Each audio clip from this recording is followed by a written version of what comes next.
Snark Squad, babes. It is Thursday evening, the drinks are flowing, and we are so ready to spiral and discuss. We are so ready. Like, this is that perfect end of week, but not quite there energy where everything feels just a little bit unhinged, and we are completely leaning into it. Pour yourself something cozy, get comfortable, because we are getting into all the mess today. It is honestly the optimal time for a spiral. The week has broken our spirits just enough that our filters are entirely gone, but the weekend hasn't quite arrived to save us yet. Okay, wait, before we even get into anything on our agenda today, we were literally just talking about this before hitting record, and we absolutely need to bring you into this conversation. Oh, we have to. You are sitting right here with us, so you have to weigh in. If you had to go out into the wilderness and survive, like, actively keep yourself alive with zero modern conveniences, what are you choosing? Which is a terrifying premise for us, by the way. Truly. So are you doing winter wilderness? We're talking snow, freezing temperatures, hunting for your actual life, trying not to get frostbite on your toes? Absolutely not. Or, okay, are you doing the prairies? Open land, absolute isolation, no cover from the elements, just endless vibes of pure exposure. The sensory deprivation alone would ruin me. Right. Or are you doing the jungle? Bugs the size of your face, humidity that makes you feel like you are breathing soup and things crawling on you while you sleep. Look, from a purely analytical standpoint, every single one of those options is a guaranteed disaster for us. Oh, 100%. But the prairie is arguably the most psychologically devastating. Think about it. You were just standing in waist-high grass, watching a storm roll in from 50 miles away with absolutely nowhere to hide. Stop. I'm getting anxious just picturing it. The wind never stops. You would develop prairie madness within 48 hours, guaranteed. I am immediately rejecting the prairie, but the jungle is actively malicious. The idea of waking up and having to shake out my boots because a venomous centipede might have taken up residence? No. It's giving nightmare fuel. I am spiraling just thinking about it. I think I would choose the winter wilderness purely because I can conceptualize putting on more layers. Like, if I am cold, I put on a pelt. If I am in the jungle, I cannot peel off my skin. The flaw in your winter wilderness strategy is that you're assuming you have pelts. Wait, I wouldn't have pelts? You do not have pelts. You have a damp woolen sweater and a complete inability to start a friction fire. Hypothermia would take you before you even figured out how to build a snow cave. Okay. Rude, but accurate. The reality is, we would not make it in any of these scenarios. We are indoor cats. Be very clear, babes, we would not make it. We are indoor people. We require soft lighting. We require temperature control. And very specific snacks. Yes, we need snacks within arm's reach at all times. That is our survival skill set. Put us in a room with a passive-aggressive barista and we will thrive, but put us in the woods and we're immediately returning to the earth. We are apex predators of the digital age, completely useless in the actual food chain. Which honestly segues perfectly into a quick little life update moment. So, Allison has been working on our social media, and, babes, it is coming. It is a work in progress, but she is doing her thing. We are trying to build the aesthetic, trying to give you the visuals you deserve. And regarding the March update, babes, still not here. It is borderline comical at this point. I don't even know what to say anymore. At this point, we are actively wondering, is it tariffs? Is there some sort of massive global shipping delay that is specifically targeting our incredibly cute crew necks? Or is the universe just actively testing us? It has to be a test. I feel so disorganized, and I hate it. It makes me feel like my life is held together by Scotch tape and sheer delusion. The supply chain is a mystery wrapped in an enigma, honestly. But this is probably why we haven't landed a massive corporate sponsor yet. Wait, you think they know about the crew necks? I imagine the brand executives are sitting in their glass boardrooms saying, look at them. They don't even have their merch together. They're complaining about imaginary jungle centipedes. We cannot trust them with our marketing budget. Oh my God, self-aware chaos moment. We absolutely need to do better. And we will do better. Eventually. Probably. We will aspire to do better. That is a legally binding promise. Okay, but we need to talk about some real-life office drama before we get into the television mess, because your colleague, something's going on. Oh, you're doing this. Okay. We need to spill the tea, because I have been thinking about this since you texted me. It's fully living rent-free in my brain. You are talking about the situation at the dental office. Yeah. Look, I am not one to leap to wild, unsubstantiated conclusions based on subtle behavioral shifts. Yes, you are. Okay, fine, I am. But the timing is simply not adding up. Set the scene for everyone. Paint the picture. Because when you told me about the, quote, meetings My jaw physically dropped. So we have two individuals working in a highly sterile, heavily fluorescent-lit suburban dental office. Traditionally, not a hotbed of romantic espionage. Exactly. It's dentistry, not a spy novel. But recently, there's been this incredibly specific, weird energy. Prolonged eye contact near the sterilization equipment. Over the autoclave? I can't. A sudden synchronized interest in reviewing patient charts in the back office at the exact same time, and suddenly they both have these off-site vendor meetings that align perfectly on Tuesday afternoons. Are you kidding me? Vendor meetings in dentistry? What are they doing? Extensively sampling the new mint-flavored fluoride treatments at a local Marriott. That is exactly what I said. It makes no sense. I am fully invested in this narrative. I am asking the hard questions. Have you noticed a change in wardrobe? Is anyone suddenly wearing an elevated scrub brand? Like, are we seeing new figs? The scrubs have definitely been tailored recently. There is a crispness to the uniforms that was not there in March. I knew it. The tailored scrubs are always the first sign. I am trying to view this analytically. It is entirely possible they are planning a surprise unionization effort or starting a secret underground dental operation. All right, right. But Occam's razor suggests it is a deeply messy office affair. The drinks are hitting, the theories are forming, and honestly, speaking of people harboring deeply suspicious secrets in tight-knit environments, it is time to get into Hope Valley. The transition is flawless. Let us unpack the absolute phenomenon that is Hope Valley. 1874. Because if you think a suburban dental office is messy, wait until you see what is happening in a 19th century frontier town. We are avid fans, we are utterly obsessed, and we are dying to tell you everything that happened in Episode 7, Desperado. It was an hour of pure, concentrated chaos. Babes, this Hallmark Plus prequel to When Calls the Heart is doing things to my blood pressure. It is giving us the cozy, romantic aesthetic that we desperately crave on a Thursday night, but it is wrapping it in genuine, unhinged frontier trauma. It is a fascinating tonal tightrope. We sit on our comfortable couches drinking our wine, watching these characters fight for their lives, and we somehow interpret it as aspirational. We do, which means we need to start by doing a soft life delusion check. Let's do it right now. I love a delusion check. Let's ground ourselves. Because when you look at the aesthetic of the show, it is undeniably gorgeous. You see the swooping Canadian mountains, the golden hour lighting hitting the pine trees, the perfectly structured dresses. It looks like a painting. It looks peaceful. It looks like the ultimate escape from modern life. But we know better.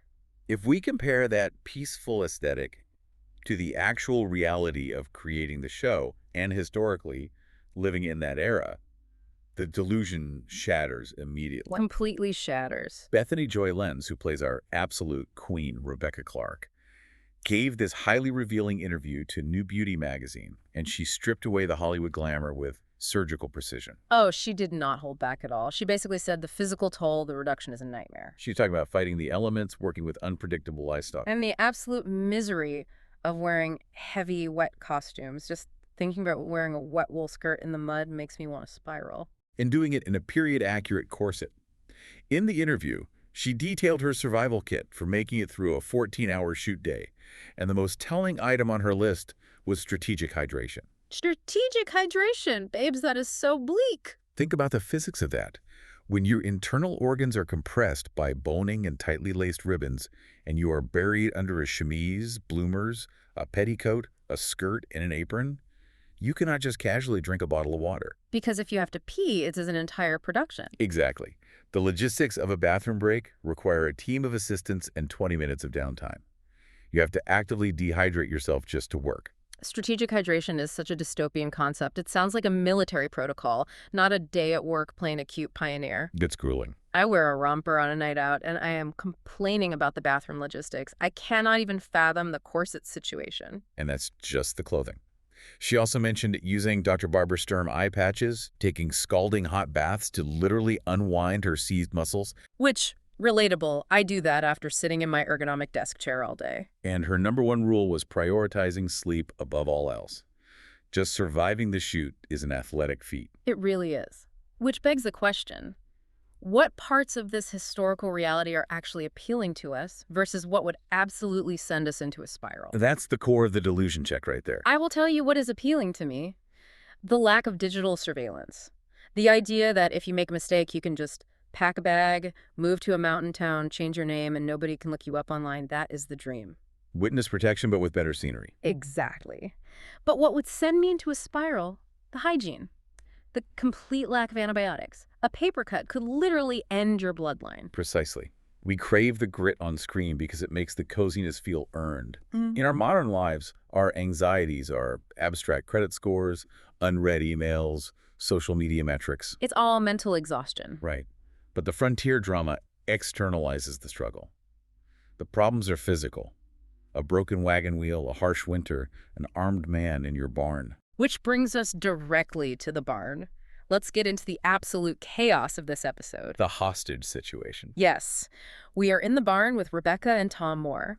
Tom is our stubborn, incredibly handsome, confirmed bachelor rancher. So Rebecca goes out to his property to gather apples. Very cute. Wholesome. Very countryside energy. But then Tom walks in, and suddenly they're both being held at gunpoint by a terrifying young fugitive named Eli. This is where the show abandons the purely cozy aesthetic and leans fully into the grit. Hard pivot into danger. Eli is not a cartoon villain. He is a desperate, feverish kid with a festering bullet wound in his shoulder. And the show goes out of its way to establish that there is no exit wound. The lead is still inside him. I was physically wincing at the screen. The historical mechanics of that are horrific. The bullet is causing a massive infection. He is sweating, he is shaking, and he is holding a loaded gun on our faves. And his backstory is incredibly tense.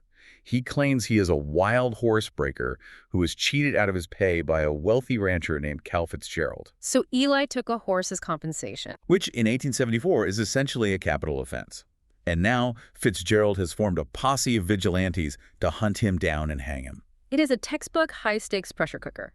And it forces Tom and Rebecca to react based on their core psychologies. Let's analyze Tom's reaction first. Please, because I have thoughts. Tom operates on frontier pragmatism. He sees an armed threat to his property and, more importantly, to Rebecca. He wants Eli out immediately. He is so territorial. He tells Eli to take supplies, take a horse, and leave, completely willing to let the kid take his chances with the vigilante mob. Which I found so problematic. I was yelling at my television. Tom is prioritizing his pioneer macho energy over human life. He's just like, get off my lawn. I have to push back on that, though. Really? You're defending him. I am. You are projecting a modern, comfortable morality onto an 1874 survival situation. Okay, fair. Tom knows the brutal arithmetic of the West. If a vigilante posse catches Tom and Rebecca harboring a known horse thief, the posse will not ask for a nuanced explanation. They will burn the barn down with all three of them inside. Ugh, that's so dark, but you're right. Tom's protective instinct is entirely logical. There is that incredible moment where Tom tells Eli, staring right down the barrel of the gun, that he would gladly lie to him, but he would never betray Rebecca. Okay, yes, the chemistry in that specific moment, unmatched. The Reddit Snark squad was having a collective meltdown over that line. It was very effectively written. Tom is essentially declaring his unwavering devotion to this woman while a teenager bleeds out in front of them. It is so messy and so romantic. I was swooning and panicking at the same time. It's the duality of the Hallmark brand. But then we have Rebecca's reaction, which is the complete opposite of Tom's. She's not having any of Tom's frontier pragmatism. She insists on digging the bullet out. She leverages her limited medical background and refuses to let Eli leave. And we need to dissect the psychological tactics she is employing here. Oh, because it isn't just naive empathy, is it? No, not at all. She recognizes that Eli is operating purely on animal terror. She uses shared trauma to disarm him. She tells this kid with a gun, I know what it's like when people turn on you and you have to run. It's brilliant emotional judo. And babes, I have to say, my initial reaction was, girl, what are you doing? Why are you trusting a man with a gun just because he has a sad story? He could be lying about the horse. It is a massive gamble. Statistically, a very poor choice. But it works because Rebecca quotes her late husband, and this line shattered me. She says, people who do bad things aren't always bad people, just desperate sometimes. That right there is the Hallmark ethos woven perfectly into the grit. It's so true.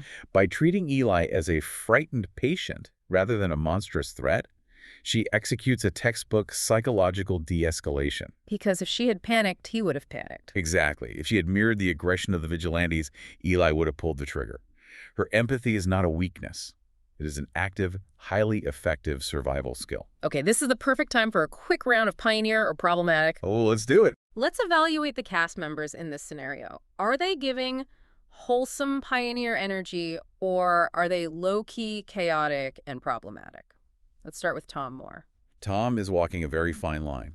He is giving strong pioneer energy because his ultimate goal is to protect his community. True. But his initial willingness to throw Eli to the wolves is problematic. I will label him a pragmatic pioneer. I am calling Tom problematic purely because his first instinct is property protection. I need him to be more empathetic. What about Cal Fitzgerald, the rancher leading the vigilante mob? Completely problematic. Irredeemable. He represents the toxic, lawless entitlement of the Old West. Fully agree. Toss him in the river. And Rebecca? Pioneer. Absolute pioneer. Strong woman energy. She dug a lead bullet out of a man's shoulder with unsterilized tools while being held hostage, and she managed to establish emotional dominance over the entire room. Go, Rebecca. She truly anchored that scene. And the tension actually breaks momentarily because of Eli's observation during the surgery. Oh my God, yes, the bickering. While Tom and Rebecca are fighting over how to handle the medical procedure, practically finishing each other's sentences, Eli just assumes they are a married couple. The shade of it all. And Tom gets this incredibly smug, protective look on his face. He absolutely refuses to correct Eli. He loves the delusion that they are married. He was thriving in that assumption. Meanwhile, Rebecca looks horrified and yells, "We're not married. He's just my bullheaded neighbor." It is peak romantic comedy dropped right into the middle of a hostage crisis. The humor is a necessary pressure valve, because the situation immediately deteriorates when Cal Fitzgerald and his heavily armed posse finally arrive at the ranch. They have tracked Eli. This is the moment where traditional Western tropes usually dictate a massive, violent shootout, like guns blazing, people diving behind barrels. But they don't do that. Tom steps out of the house, faces down Fitzgerald, and completely subverts the expectation. Fitzgerald tries to appeal to Tom's cowboy masculinity, basically saying, "Let us hang this thief." And Tom shuts him down. He tells Fitzgerald he is deferring to the Newtown Mountie Constable Vaughn. Which is such a shift for Tom. It is a profound thematic shift. Tom tells him, "Times are changing, Cal." Tom is acknowledging that the era of lawless vigilante justice is over. By placing his trust in the constable, he is basically signaling the birth of a civilized Hope Valley. Exactly. He is choosing society over the Wild West. And I am obsessed with the fact that Rebecca is the one who ultimately takes control of the whole standoff. She does. She orchestrates the She walks out, stares down these armed men, and announces that they are loading Eli into a wagon to take him to the Mountie, and if the posse has a problem, they can follow them into town. She neutralizes the violence with sheer, unyielding audacity. It is absolute cinematic manipulation of the highest order, and it works perfectly. All was cheering. But the brilliance of the episode is how it juxtaposes this high-stakes survival with a completely different kind of tension on the other side of town. Oh, babes, we have to talk about the B-plot, because if the barn was giving adrenaline, the riverbank is giving pure, unadulterated yearning. We are talking about Olivia and Constable Alexander Vaughn going on a fishing date. The fishing date that broke the internet? The visual contrast alone is striking. We move from the claustrophobic, blood-stained darkness of the barn to the open, sunlit serenity of the river. But the psychological stakes for the characters are equally fraught. The physical mechanics of this fishing scene set me into a full spiral. It starts with Alexander, who is always so buttoned up, literally shedding his uniform. He takes off the heavy red Mountie jacket. Let's analyze the psychology of the uniform for a second. That jacket is his armor. It really is. It represents his authority, his emotional repression, and his duty to the crown. Taking it off is an act of profound vulnerability. He is allowing himself to be just a man in the presence of a woman who completely unnerves him. And Olivia is completely in her element. She's teaching him how to fish. She's explaining how to catch a lunker, which is apparently 1874 slang for a massive fish. Very niche vocabulary. And as he is struggling with the rod, she steps into his personal space. Babes, she reaches out and physically adjusts his hands on the grip. The choreography of that moment was immaculate. The camera lingers on their hands touching, and I was screaming at my screen. The pacing of the scene is excruciating, the best possible way. The prolonged eye contact is doing all the heavy lifting. Then Alexander looks at her. The eye contact is burning a hole through the screen, and he asks her, "So what's your secret?" The double meaning is so thick you could cut it with a knife. He is not talking about the fish. The dialogue is entirely superficial. It is a smokescreen. The actual communication is happening through proximity, breath control, and shared silence. Yes. When she asks him how the rod feels after she touches his hands, he just stares into her soul and says, good. It is textbook slow burn romance. The tension is palpable. But it wouldn't be the Snark side if we didn't discuss the absolute mess of her internal conflict. Because while they are having this incredibly charged moment, Olivia drops a bomb. She reveals she has been accepted to the School of Art in Toronto. Which changes everything. It introduces a fascinating narrative dilemma. She is torn between the rugged, visceral reality of the frontier represented by Alexander and the cultured intellectual promise of the city. Toronto in 1874 means opera houses, theater, academic peers. It means actual artistic validation. And indoor plumbing, frankly. Valid point. And we also have to acknowledge the love triangle. Before Alexander arrived with his broad shoulders and his brooding energy, she was connecting with Clayton, the local blacksmith. Clayton, who represents a completely different kind of frontier stability. And Clayton understands her art. So now the reviewers and the fans are fighting in the trenches on Reddit. Half want her to stay for the Mountie, half want her to go to the city. It is highly polarizing, and it brings up a good question about our own survival instincts. Which means it's time for a quick round of if we lived here. Picture yourself in Hope Valley right now. What is your job? Who are you dating? And why does your life inevitably fall apart? If I lived in Hope Valley, I would be the overly analytical telegraph operator. Oh, absolutely. That is so you. I would sit in an enclosed room, intercepting everyone's dramatic messages, judging their life choices, and never venturing outside. Getting all the tea before anyone else. Exactly.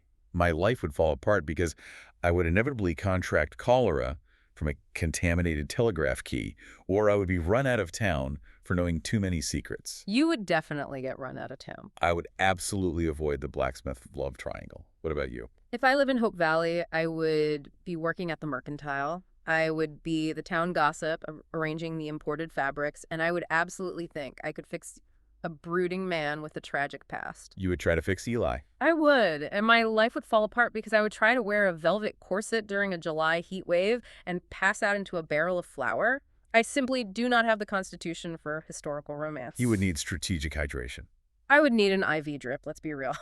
Which perfectly transitions us to the emotional core of the episode, because the tension between staying in a tight-knit community and leaving to chase your dreams is explored so beautifully through Olivia's mother, Hattie. Hattie is the absolute anchor of this town.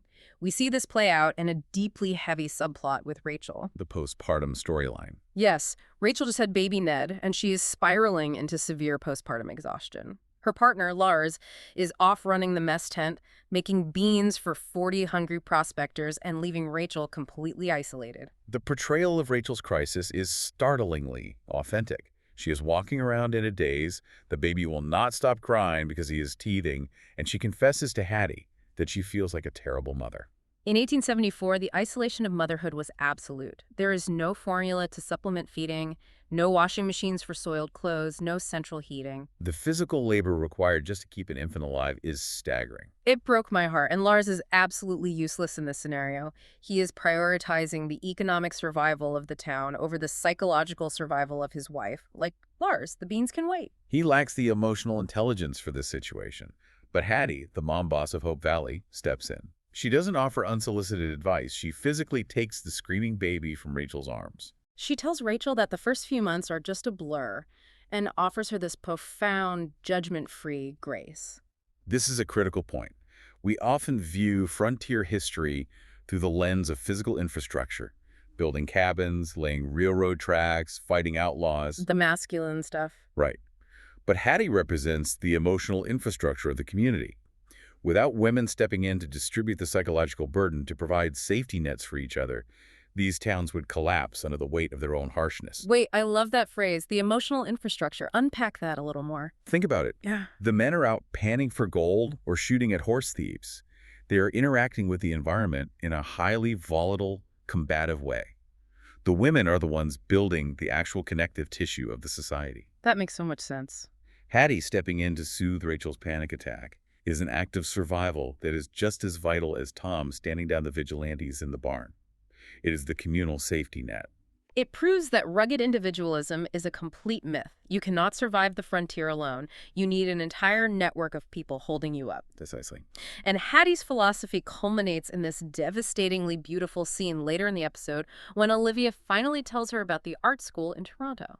Olivia is terrified. She expects her mother to be angry or to guilt trip her into staying to help run the town. But Hattie delivers the thesis statement of the entire show. She looks at Olivia, tears in her eyes, and says, "We're meant to give our children roots and wings. What's the point of having wings if you're not gonna fly?" It is a phenomenal piece of writing.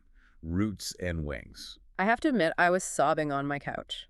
But I also want to challenge this from a historical perspective. Like, is this just the writers injecting a 21st century, highly therapeutic parenting mindset into an 1874 character? It's a valid critique. Would a mother back then really encourage her daughter to move across the country for an art degree rather than encouraging her to marry a local man with a steady income for survival? Historically, marrying for economic stability was the primary concern.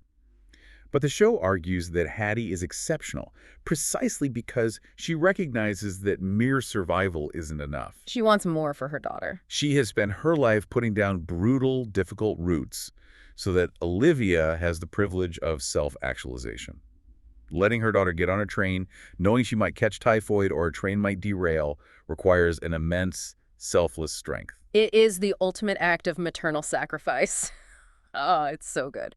Okay, we have to talk about the final piece of the puzzle because while all this emotional devastation is happening, the show is planting seeds for a massive mystery. The tonal whiplash is real. We have a new arrival in town, and babes, he is acting a fool. Enter Mr. Maxwell, the highly suspicious British prospector. He is completely unhinged. He shows up at the boarding house demanding a full English breakfast, asking for bangers, which is hilarious to me. The audacity to ask for bangers in a pioneer town. He goes down to the stream to pan for gold, but he isn't using a normal pickaxe. He has this incredibly shiny, fancy, anachronistic equipment. And then he starts asking everyone where they hide their valuables, claiming someone stole his gold nuggets from a hollow tree. A hollow tree. The lack of subtlety is staggering. It's so fake. From an analytical standpoint, anyone walking into a gritty prospector camp in a tailored tweed suit and complaining about breakfast meats is either a complete fool or running a highly sophisticated con. The fan theories are out of control. Some people think he is just a grifter looking to rob the town. But the deeper, juicier theory, and this is where I am at, is that he is a private investigator hired by Rebecca's estranged in-laws. It makes a lot of sense. Remember, Rebecca has this dark past. She bought the boarding house under mysterious circumstances, and we know her in-laws have resources. They want her found. It is a classic narrative Trojan horse. Introduce a comedic, slightly annoying character to lower the audience's guard, only to reveal he is the central antagonist of the season. He is totally a spy. Before we wrap this up, it is time for Unsent Letters. My favorite segment. We are each going to dramatically deliver a message to a character in Hope Valley, saying everything we wish we could say to their faces. Unfiltered, messy, and slightly unhinged. I will go first. The floor is yours. Dear Mr. Maxwell, stop acting a fool at the boarding house. You are wearing tweed in the mud. You are demanding sausages from women who are surviving on sheer willpower and strategic hydration. Hear, hear. We see right through your hollow tree story, and if you are coming for Rebecca, you will have to go through me. Sincerely, a deeply invested viewer who will not tolerate your nonsense. Excellent. Very passionate. Thank you. Who is yours to? My unsent letter is to Lars. Oh, drag him. Pure Lars. The prospectors can wait for their beans. Your wife is experiencing a severe neurochemical crisis. Step out of the mess tent, hold your screaming child, and perhaps try boiling some water for a bath instead of relying on the town matriarch to fix your domestic collapse. Sincerely, basic accountability. Drag him. The beans can absolutely wait. Oh, babes, this show is giving us everything. Hallmark has completely cracked the code. They are keeping the moral optimism, but they are forcing the characters to earn it through blood, sweat, and festering wounds. The optimism carries weight because the alternative, the vigilante violence, the isolation, the despair, is depicted so vividly. This has been such a chaotic, deeply necessary reflection. From Bethany Joy Lenz fighting for her life in a corset, to Tom and Rebecca redefining frontier justice in a barn, to the absolute swoon-worthy tension of a fishing lesson, we have unpacked it all. We have thoroughly mapped the emotional infrastructure of the West. Thank you so much to the Snark Squad for being here with us, drinking with us, and spiraling with us today. Make sure you subscribe, rate the show, and share this with your absolute messiest friend because they need to know about the Hope Valley drama. And perhaps reevaluate your own survival strategies in the event of a prairie deployment. Never gonna happen. I'm staying inside. We have so much more mess to cover next week, so be ready, stay cozy, stay delusional, and we will see you on the Snark side.